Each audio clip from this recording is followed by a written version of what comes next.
Hello students, welcome you again in chemistry class. और आज का हमारा टॉपिक है vapour pressure and Raoult's law. इन दो टॉपिक के बारे में आज हम बात करेंगे। बहुत ही इंटरेस्टिंग टॉपिक है और साथ ही साथ ध्यान रखें, राउल्ट्स लॉ जो हम पढ़ेंगे उसको बहुत ही अच्छी तरह से सुने, बहुत अच्छी तरह से समझें, क्योंकि आगे वाले टॉपिक्स जो हैं वो राउल्ट्स लॉ पर पूरी तरह से बेस्ड हैं। ठीक है ना। तो अगर आपको राउल्ट लॉ समझ में आ गया तो इसका मतलब ये है कि आगे वाले जो टॉपिक हम पढ़ेंगे इस चैप्टर में, ideal gas, non ideal gas, ठीक है, और इसके अलावा कॉलिगेटिव प्रॉपर्टीज वगैरह, वो सब आपको उसी से समझ में आने वाली है। तो ये टॉपिक बेस है उन सब टॉपिक का। ठीक है, तो हम सबसे पहले स्टार्ट करेंगे वेपर प्रेशर से। Let's start from vapour pressure. देखिए, बहुत सिंपल सी टर्म है और सिंपल ही तरीके से अपन इसको समझने की कोशिश करेंगे। देखिए, अगर स्टूडेंट से पूछा जाता है वेपर प्रेशर क्या है, तो मोस्टली स्टूडेंट्स कहते हैं वेपर जो प्रेशर लगाएगी that is called vapour pressure. But इसको थोड़ा और अच्छी तरह से अपन डिफाइन करेंगे एक्चुअली में वेपर प्रेशर क्या है। देखिए, पहली बात, क्योंकि हम लिक्विड सॉल्यूशंस के बारे में बात कर रहे हैं, तो आप इसको यूं समझिए। देखिए कि अगर हमारे पास किसी कंटेनर में, ठीक है, इस कंटेनर को अपन ने ओपन कर दिया, इसमें काम करते हैं क्लोज कर देते हैं। अगर हमारे पास किसी क्लोज्ड कंटेनर में, ये हमारे पास एक क्लोज्ड कंटेनर है और हमने यहां पर एक वॉलेटाइल लिक्विड को रखा हुआ है, ठीक है, किसे रखा हुआ है? वॉलेटाइल लिक्विड को रखा हुआ है। अब ये वॉलेटाइल लिक्विड क्या होता है भाई? वॉलेटाइल लिक्विड होता है ऐसा लिक्विड जो कि क्या बनाता है? वेपर बनाता है, वेपर की फॉर्मेशन करता है। ऐसे लिक्विड को आप वॉलेटाइल लिक्विड कहते हैं। ठीक है, तो अब यहां पर हमने इस कंटेनर में वॉलेटाइल लिक्विड को रखा है, तो नेचुरल है जो वॉलेटाइल लिक्विड है वो वेपर की फॉर्मेशन करेगा। ठीक है, तो इसने वेपर की फॉर्मेशन करनी स्टार्ट की, तो यहां पर इसके वेपर के पार्टिकल्स मैंने बना दिए।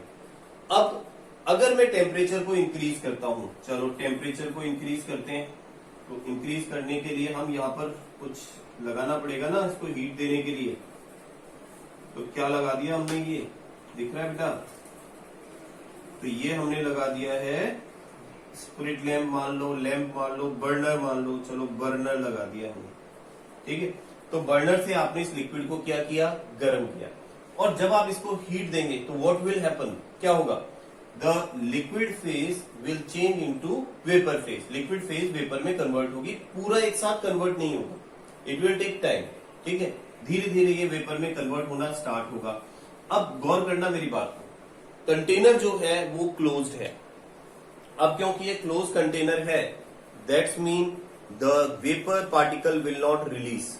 वो यहां से release out of the container, उस कंटेनर से बाहर नहीं जा सकते। They will confine in the container, container में ही रहेंगे। अब क्या होगा? बिगिनिंग में, समझना है मेरी बात को ध्यान से, बिगिनिंग में जो रेट ऑफ वेपराइजेशन है। अब ये रेट ऑफ वेपराइजेशन मतलब वेपर बनने की जो रेट है वो क्या होती है? फास्ट होती है। कब? बिगिनिंग में, शुरू में। ठीक है, अब क्या होगा? धीरे धीरे वेपर बनना स्टार्ट हो गया, वेपर बनते गए, क्लोज कंटेनर है तो सारे वेपर यहां जाकर के कलेक्ट हो जाएंगे। फिर एक टाइम ऐसा आएगा, सुनना गौर से, एक टाइम ऐसा आएगा कि आपके पास में जो ये वेपर हैं ये इकट्ठे होकर के कंडेंस होना स्टार्ट हो जाएंगे। कंडेंसेशन नाम सुना होगा आपने, कि वेपर फेज का वापस लिक्विड फेज में कन्वर्ट होना कंडेंसेशन होता है। तो यहां पर कंडेंसेशन स्टार्ट हो जाएगा, और कंडेंसेशन स्टार्ट हो गया तो इसका मतलब क्या होगा? ये वेपर वापस लिक्विड में कन्वर्ट होना स्टार्ट हो जाएंगे। तो फिर क्या स्टार्ट हो गया है? कंडेंसेशन। तो इसको अपन एक काम करते हैं, फिर कंडेंसेशन स्टार्ट हो जाएगा, कंडेंसेशन स्टार्ट हो जाएगा। अब जैसे हमने कहा बिगिनिंग में वेपराइजेशन की रेट ज्यादा थी, ठीक है, कंडेंसेशन की रेट कम थी, फिर आप टेम्परेचर को बढ़ाते गए, तो अब क्या होगा? एक टाइम ऐसा आएगा कि जो कंडेंसेशन की रेट है वो वेपराइजेशन के इक्वल हो जाएगी। दोनों सेम स्पीड से होने लग जाएंगे। जिस स्पीड से लिक्विड वेपर में कन्वर्ट हो रहा है उसी स्पीड से वेपर वापस लिक्विड में कन्वर्ट होना स्टार्ट हो जाएगा। तो रेट ऑफ वेपराइजेशन यानी लिक्विड के वेपर में बदलने की रेट, और रेट ऑफ कंडेंसेशन यानी वेपर के वापस लिक्विड में बदलने की रेट इक्वल हो जाएगी। और जब ये इक्वल हो जाएगी तो उस समय इन दोनों के बीच में क्या स्टैब्लिश हो जाएगा? इक्विलिब्रियम। इक्विलिब्रियम नाम सुना है ना? 11th में तो पूरा चैप्टर पढ़ा है हमने इक्विलिब्रियम का, तो इक्विलिब्रियम स्टैब्लिश हो जाएगा। अब ये इक्विलिब्रियम स्टैब्लिश हो गया तो उसको आप इस तरह से शो करते हैं ना, इन दोनों के बीच में इक्विलिब्रियम स्टैब्लिश हो गया है, लिक्विड के वेपर में चेंज होना और वेपर का वापस लिक्विड में चेंज होना। अब मेरी बात को गौर से सुनना, उस इक्विलिब्रियम पर जो वेपर के पार्टिकल्स हैं, उस इक्विलिब्रियम पर जो वेपर के पार्टिकल है वो लिक्विड के सरफेस पर कितना प्रेशर लगा रहे हैं, ठीक है, जो ये प्रेशर यहां एक्सर्ट करने हैं that is called vapour pressure. बोले सर इतना सारा लिखना है? अरे नहीं, इतना नहीं लिखना है, ये तो मैंने एक्सप्लेन करने के लिए बताया। आपको केवल क्या लिखना है, सिंपल सी डेफिनेशन है जहां पर आपको इक्विलिब्रियम को भी मेंशन करना है। तो आपको लिखना है कि vapour pressure is the pressure exerted by vapours on the surface of liquid at equilibrium, यानी इक्विलिब्रियम के टाइम पर वेपर के पार्टिकल्स से जो लिक्विड के सरफेस के ऊपर जो प्रेशर लगता है उसी को आप क्या बोलते हैं, वेपर प्रेशर कहते हैं। तो आई होप आपको वेपर प्रेशर समझ में आ गया है। एक बार वापस डेफिनेशन बोल रहा हूं मैं, अगर लिखना है तो लिख लेना। Pressure exerted bye vapour particles on the surface of liquid at equilibrium is called vapour pressure. इसको हम क्या कहते हैं, वेपर प्रेशर कहते हैं, ठीक है। चलिए अब आगे बात करते हैं कि ऐसे कौन कौन से फैक्टर्स हैं, ठीक है ना, ऐसे कौन कौन से फैक्टर्स हैं जो वेपर प्रेशर को इफेक्ट करेंगे। ध्यान से सुनना बेटा, यस हम बात कर रहे हैं factors affecting vapour pressure, vapour pressure को इफेक्ट करने वाले फैक्टर्स। तो पहला फैक्टर, फर्स्ट फैक्टर की हम बात करते हैं। देखिए बिल्कुल सिंपल, पहला फैक्टर है हमारे पास में नेचर ऑफ लिक्विड। अब यह नेचर से क्या मतलब है, what do you mean by nature of liquid. यहां नेचर ऑफ लिक्विड से मेरा मतलब है कि जो हम लिक्विड ले रहे हैं उन लिक्विड के पार्टिकल्स के बीच में इंटर मॉलिक्यूलर अट्रैक्शन फोर्स कितनी है। अगर किसी लिक्विड में इंटरमॉलिक्यूलर अट्रैक्शन फोर्स ज्यादा है, यानी पार्टिकल्स के बीच में, मॉलिक्यूल के बीच में अट्रैक्शन फोर्स ज्यादा है, that means you require more temperature to change them into vapour. तो आपको उनको वेपर में कन्वर्ट करने के लिए ज्यादा टेम्परेचर की जरूरत पड़ेगी, ठीक है। और जिसमें फोर्स कम है उसको आप इजिली वेपर में कन्वर्ट कर सकते हैं कम टेम्परेचर देकर। इसको एक एग्जांपल से समझते हैं। Let's see an example. देखिए आपने अल्कोहल देखा है, C2H5OH, इथाइल अल्कोहल, और हमें पता है कि इथाइल अल्कोहल जो है होता है, ये इथाइल अल्कोहल है, इथाइल अल्कोहल में हाइड्रोजन बॉन्ड प्रेजेंट होती है, यानी अल्कोहल के मॉलिक्यूल के बीच में हाइड्रोजन बॉन्ड प्रेजेंट है, इस तरह से होती है कुछ। इसको मैं यहां ड्रॉ कर देता हूं, जैसे H देन C2H5, ये मैंने जैसे बना दिया एक इथाइल अल्कोहल C2H5OH, और ये दूसरा इथाइल अल्कोहल बना रहा हूं मैं, अगेन C2H5OH, सॉरी C2H5। तो यहां देखो हाइड्रोजन और ऑक्सीजन के बीच में हाइड्रोजन बॉन्ड है, तो इस बॉन्ड की वजह से ये पार्टिकल्स जो है वो आपस में एक दूसरे से क्लोज हैं, काफी पास है, ठीक है। अब दूसरा एग्जांपल ले रहा हूं मैं। दूसरा एग्जांपल है हमारे पास में di ethyl ether C2H5O C2H5, इसे हम कह रहे हैं डाई इथाइल ईथर। और जो डाई इथाइल ईथर है, ध्यान रखना, नो H बॉन्ड, इनके बीच में हाइड्रोजन बॉन्ड नहीं होते हैं, ठीक है ना, इनमें आपस में हाइड्रोजन बॉन्ड नहीं होते हैं, दो डाई इथाइल ईथर के बीच में हाइड्रोजन बॉन्ड नहीं है। तो नेचुरल है जहां पर हाइड्रोजन बॉन्ड है उन पार्टिकल्स के बीच में अट्रैक्शन फोर्स ज्यादा है, ठीक है। तो यहां पर अगर अट्रैक्शन फोर्स ज्यादा है दैट मीन्स इनको रिलीज करना मुश्किल है, इनको एक दूसरे से सेपरेट करना मुश्किल है, और हमें ज्यादा टेम्परेचर की जरूरत पड़ेगी, ठीक है। और ये इजिली वेपर की फॉर्मेशन नहीं करेंगे, क्योंकि वेपर में होता क्या है कि जो मॉलिक्यूल्स या पार्टिकल्स होते हैं वो एक दूसरे से अलग हो जाते हैं और अलग होकर के वेपर में कन्वर्ट हो जाते हैं। और क्योंकि इसमें हाइड्रोजन बॉन्ड है इसलिए क्या होगा, क्योंकि हाइड्रोजन बॉन्ड है तो इसके कंपैरिजन में, डाइइथाइल ईथर के कंपैरिजन में इनके पार्टिकल्स को सेपरेट करना, वेपर में कन्वर्ट करना थोड़ा मुश्किल है। तो अगर हमसे पूछा जाए कि वेपर प्रेशर किसका ज्यादा है, तो हमसे पूछा जाए वेपर प्रेशर किसका ज्यादा है, अब गौर करना, आप ध्यान से सुनना इस बात को। वेपर प्रेशर उसका ज्यादा होगा जो ज्यादा वेपर बनाएगा, ठीक है ना। और ज्यादा वेपर कौन बनाएगा, जिसके पार्टिकल इजिली वेपर में कन्वर्ट हो जाएंगे। और किसके पार्टिकल इजिली वेपर में कन्वर्ट होंगे, जिसके बीच में अट्रैक्शन फोर्स कम होगी। तो यहां अट्रैक्शन फोर्स कम किसके बीच में, डाइइथाइल ईथर के बीच में। तो अब अगर आपसे कहा जाए वेपर प्रेशर किसका ज्यादा है, तो अब आप बता सकते हैं। बात समझ में आ गई आपको। अगर आपसे पूछा जाए, यहां एक क्वेश्चन बन जाता है, ठीक है ना, कॉन्सेप्चुअल क्वेश्चन बन गया है कि why vapour pressure of diethyl ether is greater than ethyl alcohol. तो आप बता सकते हैं कि in diethyl ether there is no hydrogen bonding, so it will form more vapours than ethyl alcohol, as ethyl alcohol has hydrogen bonding, इसमें hydrogen bonding होती है, ठीक है ना। It form less vapour, it form more vapour, and substance which form more vapour has more vapour pressure. तो इसलिए इसका vapour pressure भी क्या होगा, ज्यादा होगा। बात क्लियर है आपको।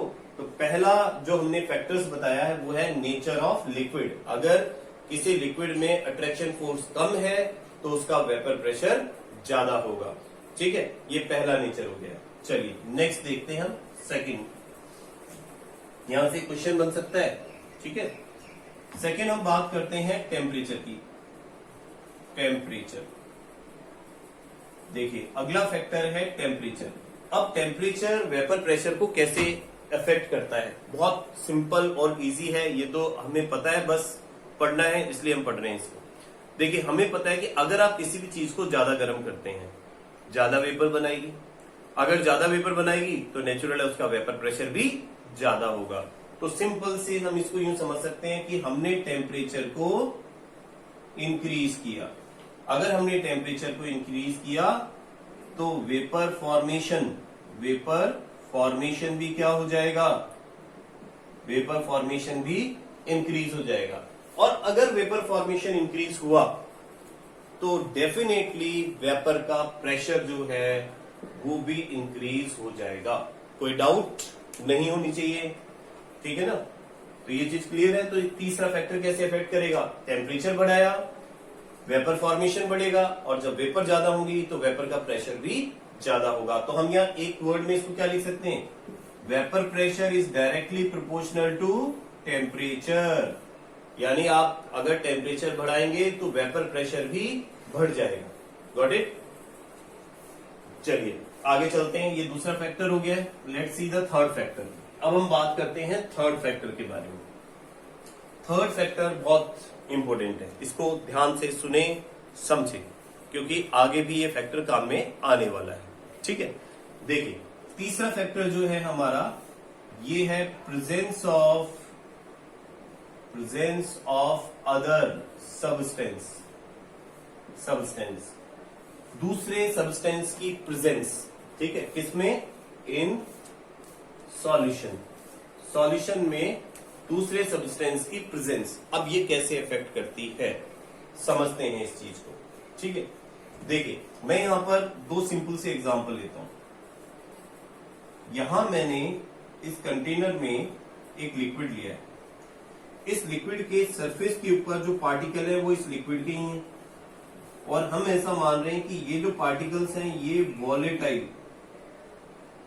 वॉलेटाइल लिक्विड है, ठीक है, कोई डाउट नहीं होगी। तो अब अगर मैं इसको हीट करता हूं, ठीक है, यहां नीचे एक अपन बर्नर लगा देते हैं और इसको हीट करते हैं, तो पार्टिकल जो सरफेस के ऊपर हैं, जो कि वॉलेटाइल लिक्विड है, तो नेचुरल है ये वेपर में कन्वर्ट होंगे और यहां वेपर बनाएंगे, पूरी सरफेस वेपर बनाएगी। अब बहुत ध्यान देना यहां पर, ठीक है। अब हम क्या कर रहे हैं कि हम इसमें ऐड कर देते हैं सम नॉन वॉलेटाइल सब्सटेंस, ठीक है, कुछ नॉन वॉलेटाइल सब्सटेंस को इसमें ऐड कर देते हैं। तो क्या होगा, लेट्स सी। देखिए,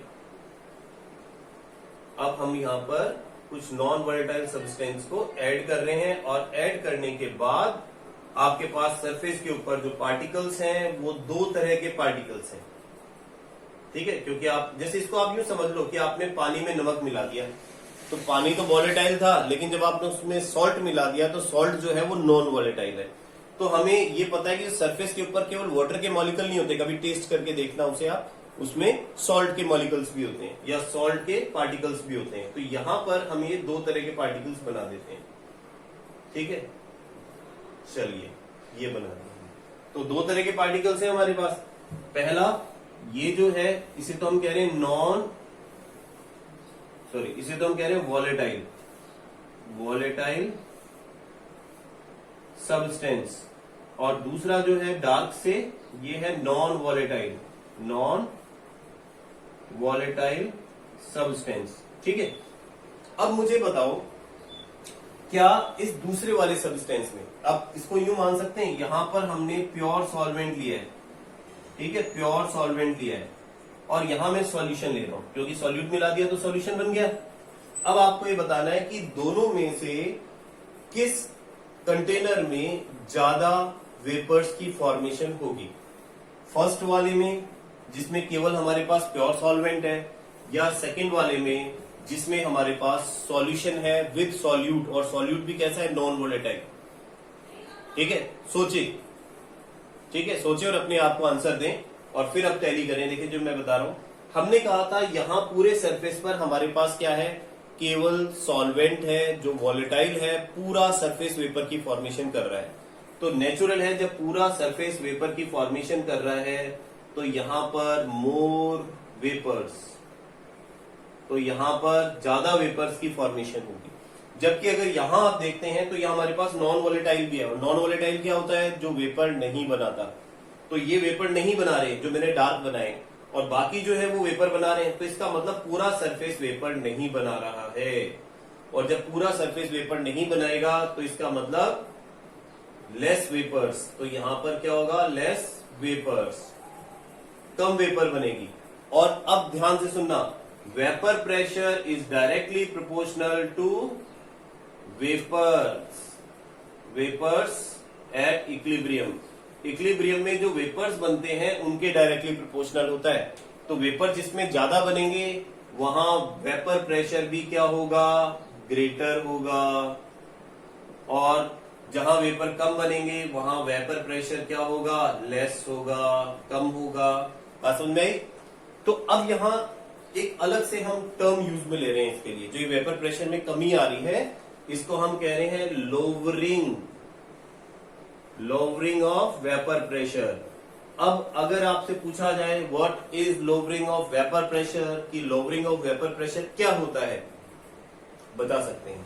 हमें बताया कि जब हम किसी प्योर सॉल्वेंट में नॉन वॉलेटाइल सॉल्यूट को ऐड करते हैं तो बनने वाले सॉल्यूशन में वेपर प्रेशर डिक्रीज हो जाता है, और इसी को हम क्या कहते हैं, लोवरिंग ऑफ वेपर प्रेशर कहते हैं। बात समझ में आई? एक बार दोबारा सुन लें आप, ठीक है। किस तरह से लिखेंगे, what is lowering of vapour pressure, when non volatile solute is added in volatile solvent thus formed solution has less vapor pressure in comparison to solvent, vapor pressure of solvent. This fall in vapor pressure is called lowering of vapor pressure. जो vapour pressure में ये कमी आई है इसी को हम क्या बोलते हैं, लोवरिंग ऑफ वेपर प्रेशर कहते हैं। बात समझ में आ गई बेटा? क्लियर है लोवरिंग ऑफ वेपर प्रेशर क्या होता है? चलिए अब हम आगे बढ़ते हैं, इसको रफ कर देते हैं। अब हम बात करेंगे राउल्ट्स लॉ के बारे में। देखिए राउल्ट्स लॉ जैसा मैंने कहा था कि बहुत ही इंपॉर्टेंट टॉपिक है सॉल्यूशन में, और आगे वाले जितने भी हम टॉपिक्स पढ़ने जा रहे हैं वो सारे के सारे राउल्ट्स लॉ के ऊपर बेस्ड हैं। इसलिए राउल्ट्स लॉ को बहुत ही ध्यान से समझना है, ठीक है। तो हम बात करते हैं राउल्ट्स लॉ के बारे में। चलिए राउल्ट्स लॉ, तो राउल्ट्स लॉ जो है ध्यान रखना वो दो तरह से दिया गया, दो तरह के सॉल्यूशन के लिए राउल्ट्स लॉ दिया गया, जिसके अंदर पहला जो था हमारा, ठीक है, पहला जो राउल्ट लॉ था वो किसके लिए था, 4 solution containing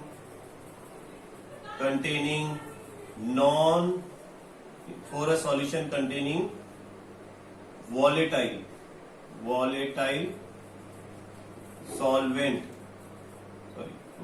solute in volatile solvent।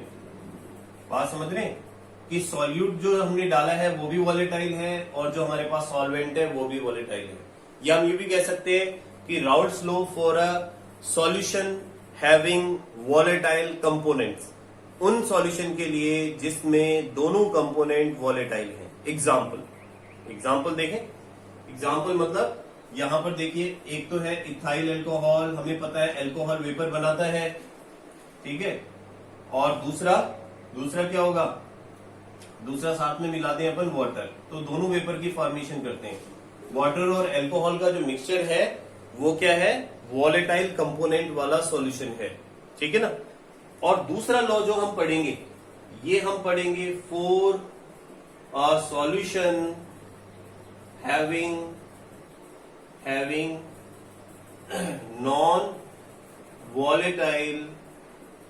non volatile component in volatile solvent, ठीक है। यहां सॉल्वेंट तो वॉलेटाइल है लेकिन उसमें कंपोनेंट जो है वो नॉन वॉलेटाइल है। तो इसको यूं समझिए, आप देखो, एक तो ले लेते हैं हम वाटर तो सॉल्वेंट ले लिया हमने जो कि वॉलेटाइल है, और इसमें हमने मिला दिया है NaCl, और NaCl क्या होता है, नॉन वॉलेटाइल होता है। NaCl वेपर नहीं बनाता है, ठीक है ना। अगर आप NaCl वाले सॉल्यूशन को हीट करेंगे तो आप देखेंगे पूरा वाटर निकलने के बाद नीचे NaCl बच जाएगा आपके पास। दैट मीन्स वो वेपर नहीं बना रहा, वेपर केवल वाटर बना रहा है, ठीक है। तो ये हमारे पास दो तरह के सॉल्यूशन है जिनके लिए हम राउल्ट्स लॉ की स्टडी करेंगे, ठीक। एक एक करके देखते हैं हम लोग। तो सबसे पहले हम बात कर रहे हैं इस फर्स्ट वाले के लिए, ठीक है। तो हम राउल्ट्स लॉ देख रहे हैं for a solution containing volatile solute and volatile solvent, या कहें वॉलेटाइल कंपोनेंट्स, ठीक है। यहां पर आप इसको यूं भी लिख सकते हैं, वॉलेटाइल कंपोनेंट्स, जिसके दोनों कंपोनेंट्स जो है वो वॉलेटाइल है। ऐसे सॉल्यूशन के लिए राउल्ट का लॉ देख रहे हैं हम, सुनते हैं और समझते हैं। देखिए, अब यहां पर कुछ चीज मैं पहले बताना चाहूंगा आपको, ताकि ये आपको डेफिनेशन अच्छी तरह से समझ में आ जाए, ठीक है। इसको सेकंड वाले के ऊपर रफ कर दें अपन। देखिए, एक ध्यान रखना, एक तो होता है पार्शियल प्रेशर और एक होता है प्रेशर इन प्योर फॉर्म। दोनों में क्या डिफरेंस है? जैसे आप यूं समझे कि मेरे पास इस कंटेनर में दो कंपोनेंट है, ए और बी, ठीक है। क्योंकि अब हम उनकी बात कर रहे हैं जो दोनों वेपर बनाते हैं, तो हमें पता है कि ए जो है वो भी वेपर में कन्वर्ट हो रहा है और बी जो है वो भी वेपर में कन्वर्ट हो रहा है, ठीक। अब ए जो प्रेशर लगा रहा है इस सरफेस के ऊपर, उसको मैं पी ए से डिनोट कर रहा हूं, और बी जो प्रेशर लगा रहा है उसको मैं पी बी से डिनोट कर रहा हूं, ठीक है।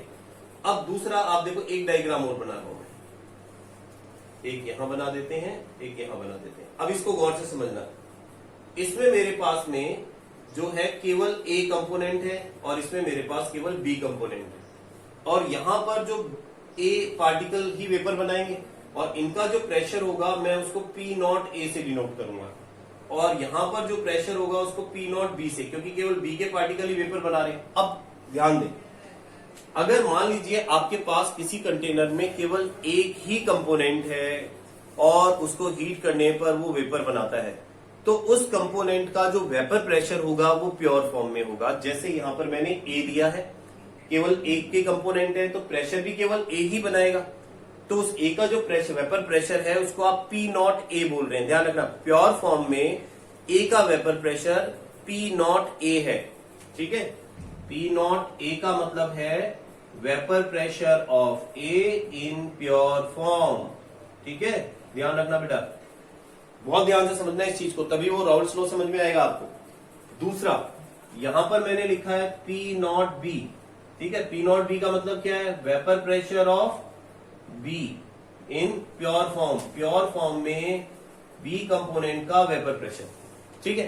तो ये चीज समझ में आ गई। अगर केवल एक ही कंपोनेंट है और वो प्रेशर लगा रहा है तो उसे आप नॉट से डिनोट करेंगे। अब यहां देखो आप, यहां हमारे पास दो कंपोनेंट हैं, ए और बी दोनों हैं। अब जो प्रेशर ए लगा रहा है वो हमारे पास में प्योर फॉर्म में नहीं है, क्योंकि साथ में बी भी तो है। तो यहां पर मैं अगर पी ए की बात करता हूं तो मैं कह सकता हूं vapour pressure, partial vapour pressure, partial vapour pressure of A, ठीक है।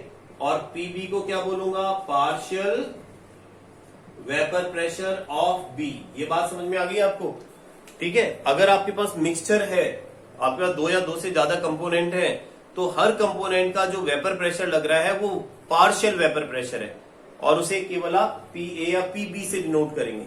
और अगर आपके पास एक ही कंपोनेंट था कंटेनर में और वही प्रेशर लगा रहा है तो उसे आप क्या बोलेंगे, vapour pressure of that component in pure form. Pure form में उस कंपोनेंट का वेपर प्रेशर, और उसको नॉट लगा देंगे तो दोनों को पहचान सकते हैं अपन।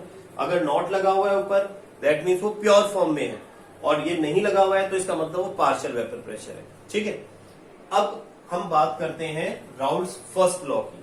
अब राउल्ट का फर्स्ट लॉ क्या था? राउल्ट का फर्स्ट लॉ था, देखिए इसने क्या कहा, पहले मैं वर्ड्स में उसमें इसकी इक्वेशन लिख रहा हूं, उसके बाद उसको वर्ड्स में देखेंगे। तो ये लॉ कहता है कि P A is directly proportional to X A और P B is directly proportional to X B, ठीक है। लेकिन ध्यान रखना अपन उस सॉल्यूशन की बात कर रहे हैं जिसमें दो कंपोनेंट है, ठीक है ना। For a solution containing volatile solute and volatile solvent, solute और सॉल्वेंट दो है, ठीक है। तो हम ऐसा मान लेते हैं कि ए जो है ना, ए जो है वो तो सॉल्वेंट है और बी जो है वो सॉल्यूट है। तो ए का जो पार्शियल वेपर प्रेशर है वो डायरेक्टली प्रोपोर्शनल है उसके मोल फ्रैक्शन के। यहां ध्यान रखना एक्स ए क्या है, मोल फ्रैक्शन है, मोल फ्रैक्शन ऑफ ए का मोल फ्रैक्शन, और एक्स बी क्या है, this is mole fraction of B, ठीक है। अब अगर मान लो आपको उसको डिफाइन करना है, राउल्ट्स लॉ बताना है अपन को उन कंपोनेंट्स के लिए जो वॉलेटाइल है, तो आप क्या लिखेंगे कि partial vapour pressure of that component, ठीक है, that volatile component is directly proportional to mole fraction of that component, ठीक है ना। यानी उस कंपोनेंट का जो वॉलेटाइल है उसका vapour pressure, partial vapour pressure directly proportional होता है उसके मोल फ्रैक्शन के। ध्यान रखना ये क्या है, partial vapour pressure, vapour pressure, pressure of A का पार्शियल वेपर प्रेशर है। सिमिलरली क्या हो जाएगा, partial vapour pressure of B. बात समझ में आ गई, partial vapour pressure of A and partial vapour pressure of B, ठीक है। अब यहां एक काम करते हैं, अगर मैं इस प्रोपोर्शनैलिटी साइन को हटाता हूं तो इसे मैं यूं भी तो लिख सकता हूं कि P A equals to P naught A X A, और इसे क्या लिख सकता हूं, P B equals to P naught B X B, यूं लिखा जा सकता है। अब एक नई चीज आ गई हमारे पास, क्या आ गई, पी नॉट ए आ गया। पी नॉट ए क्या है, ये क्या है, vapour pressure of A in pure form, ठीक है। प्योर फॉर्म में ए का वेपर प्रेशर है। सिमिलरली पी नॉट बी क्या है, vapour pressure of be in pure form, ये प्योर फॉर्म में बी का वेपर प्रेशर है। इसको भी अगर आप वर्ड्स में लिखते हैं तो ध्यान रखना ये भी राउल्ट्स लॉ हो जाएगा, ठीक है। इसको यूं कह सकते हैं कि partial pressure of a component is equal to the product of partial vapour pressure of that component in pure form and mole fraction of that component. तो ये भी राउल्ट्स लॉ है, तो आप इस तरह भी डिफाइन कर सकते हैं, इस तरह भी डिफाइन कर सकते हैं, ठीक है। अब एक स्टेप और आगे चल रहे हैं, इसको रफ कर रहा हूं मैं। अब अगर मान लीजिए आपसे टोटल वेपर प्रेशर पूछा जाए, इस कंडीशन में क्या होगा, ठीक है। तो अगर मैं टोटल वेपर प्रेशर को पीटी से डिनोट करता हूं, हमारे पास दो कंपोनेंट है ए और बी, तो ए का वेपर प्रेशर क्या लिखेंगे, पीए, और बी का वेपर प्रेशर क्या हो जाएगा, पीबी, ठीक है। Partial vapour pressure of A plus partial vapour pressure of B, और पीटी क्या है आपके पास, that is total vapour pressure, ठीक है।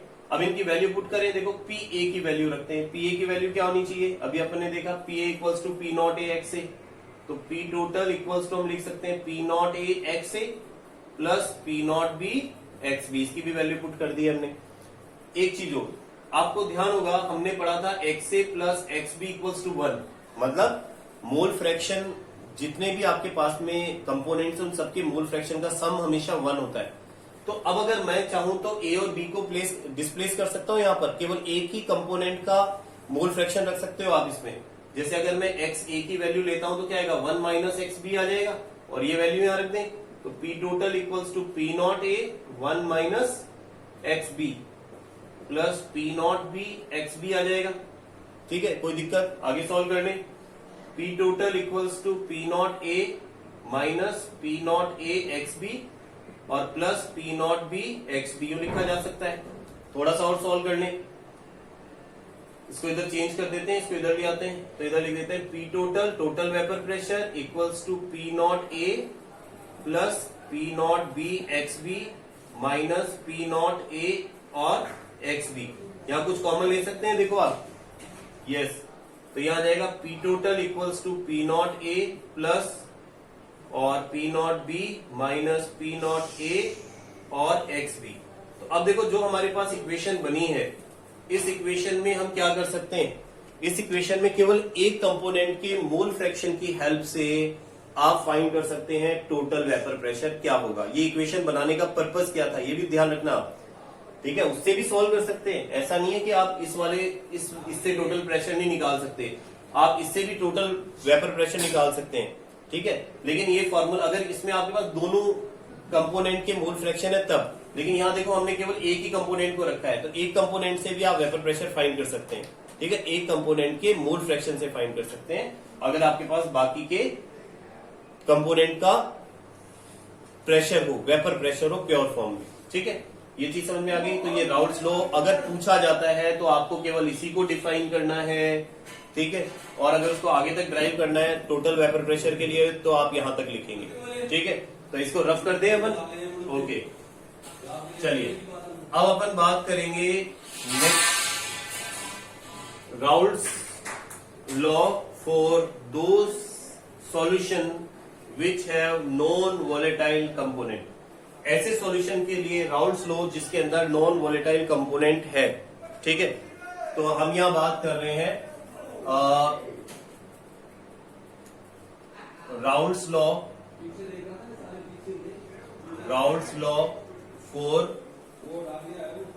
for a solution having non volatile component। ऐसा सॉल्यूशन जिसमें नॉन वॉलेटाइल कंपोनेंट प्रेजेंट है, तो उस सॉल्यूशन के लिए आप राउल्ट्स लॉ किस तरह से लिखेंगे, ठीक है, समझते हैं। देखिए हम ऐसा मान रहे हैं कि हमारे पास में एक तो है कंपोनेंट ए, जिसको कि हम क्या मान रहे हैं, सॉल्वेंट मान रहे हैं, सॉल्वेंट, ठीक है। और ये जो कंपोनेंट ए है ये क्या है, ये ध्यान रखना, ये वॉलेटाइल है, ठीक है, वॉलेटाइल है। मेरा कहने का मतलब सॉल्वेंट जो है वो वॉलेटाइल है। और दूसरा जो कंपोनेंट है सॉल्यूशन में, कंपोनेंट है बी, ये आपके पास में क्या है, सॉल्यूट है, और ये क्या है, दिस इज नॉन वॉलेटाइल, ये नॉन वॉलेटाइल है, ठीक है ना। बिल्कुल ऐसे ही जैसे कि आप यहाँ मान सकते हैं कि यहाँ तो हम वाटर ले लें और यहाँ पर हम क्या ले लें, NaCl ले लें, NaCl मतलब सॉल्ट ले लें। तो अगर आप वाटर के अंदर NaCl को डिसॉल्व कर देते हैं तो वाटर में NaCl को डिसॉल्व करने के बाद आपके पास जो सॉल्यूशन बनता है उसके लिए राउल्ट्स लॉ लिखना है, ठीक है। तो राउल्ट्स लॉ कैसे लिखेंगे देखते हैं। देखिए एक चीज ध्यान रखना, राउल्ट्स लॉ इसमें आप लास्ट के अंदर डिफाइन करेंगे, पहले उसको ड्राइव करेंगे, फिर हमारे पास एक इक्वेशन आती है उससे हम राउल्ट्स लॉ को स्ट्रेट करेंगे, ठीक है। तो आप देखिए टोटल अगर मैं वेपर प्रेशर की बात करता हूं तो हमने ये पढ़ा था PT equals to PA plus PB, यही पढ़ा था हमने कि total vapour pressure component A के पार्शियल वेपर प्रेशर और कंपोनेंट B के पार्शियल वेपर प्रेशर के सम के इक्वल होता है, ठीक है।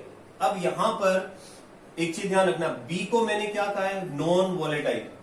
अब एक बात बताओ, as component B is non volatile, ये नॉन वॉलेटाइल है, ठीक है, नॉन वॉलेटाइल है। तो क्या ये वेपर बनाएगा, बिल्कुल नहीं, ये वेपर नहीं बनाएगा। तो इसका वेपर प्रेशर कितना होगा बी का, पी बी इक्वल्स टू 0 होगा। Partial vapour pressure of B 0 होगा, क्योंकि जो वेपर ही नहीं बनाएगा वो वेपर प्रेशर कहां से क्रिएट करेगा, नहीं कर सकता। तो इसका मतलब इसका वेपर प्रेशर क्या हो जाएगा, 0 हो जाएगा।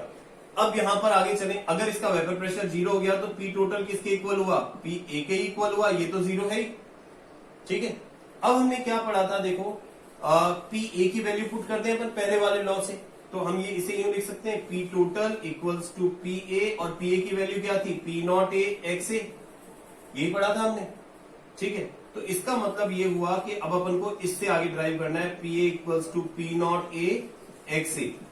अब ये बताओ कि एक्स ए जो है ये किसके इक्वल होना चाहिए, तो इसे अपन यूं लिख सकते हैं, P A equals to P naught A, और एक्स ए को क्या लिखा जा सकता है, 1 माइनस एक्स बी लिख सकते हैं, ठीक है ना, क्योंकि हमें पता है X A plus X B equals to 1, यानी दोनों जो आपके पास कंपोनेंट है इनके मोल फ्रैक्शन का सम 1 होता है।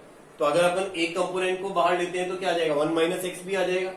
इसको थोड़ा और सॉल्व करें, P A equals to P naught A minus P naught A X B लिखा जा सकता है, कोई डाउट। चलिए आगे और सॉल्व करें। अब इनको अपन एक काम करते हैं, P naught A X B को लेफ्ट साइड में और इसको राइट में ले लेते हैं, तो ये क्या बन जाएगा, देखो P naught A X B equals to P naught A minus P A हो जाएगा, यहां तक कोई दिक्कत नहीं। अब मुझे एक्स बी को अगर बाहर रखना है तो एक्स बी को यूं रखा जा सकता है, P naught A minus P A upon P naught ए, ठीक है।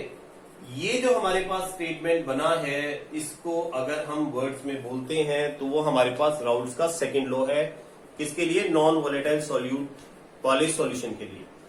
अब जरा गौर से समझना, अब राउल्ट लॉ को अपन स्टेट करेंगे। देखिए ये जो मैंने यहां लिखा है, P naught A P A, P naught ए क्या है बताइए, पी नॉट ए है प्योर फॉर्म में किसी सॉल्वेंट का वेपर प्रेशर, ठीक है, और पी ए क्या है, ए का पार्शियल वेपर प्रेशर। तो मुझे बताओ कौन सा वेपर प्रेशर ज्यादा होता है, प्योर फॉर्म में या सॉल्यूशन वाले फॉर्म में, प्योर फॉर्म में ज्यादा होता है। अब प्योर फॉर्म में अगर वेपर प्रेशर ज्यादा है, उसमें से हम इसको सेपरेट कर रहे हैं, तो इसको हमने क्या पढ़ा था, इसको हमने लोवरिंग ऑफ वेपर प्रेशर पढ़ा था, lowering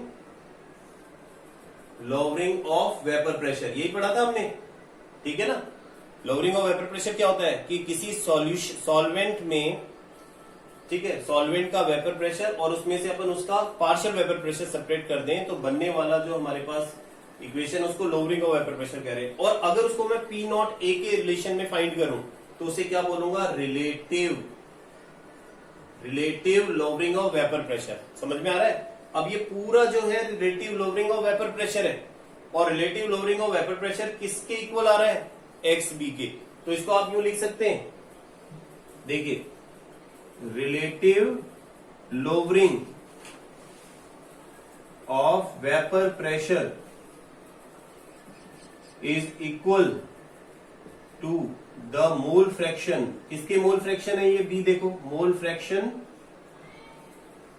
fraction of non volatile solute present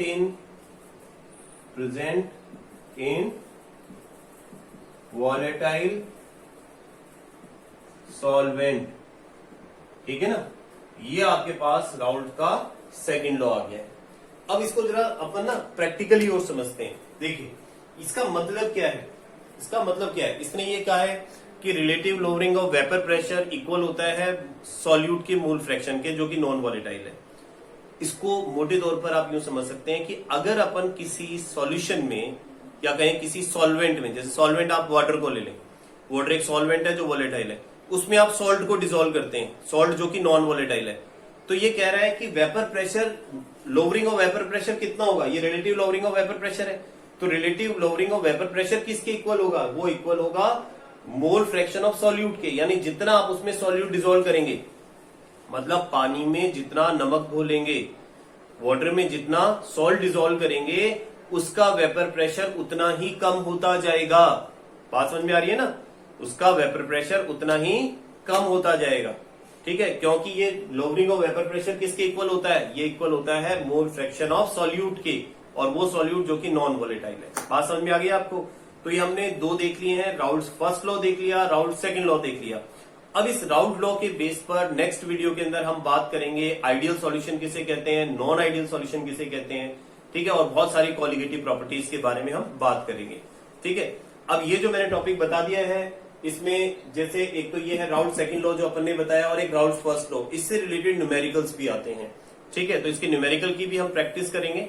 ठीक है, तो अभी के लिए इतना ही, फिर नेक्स्ट वीडियो में देखेंगे अपन। तब तक पढ़ते रहिए, आगे बढ़ते रहिए।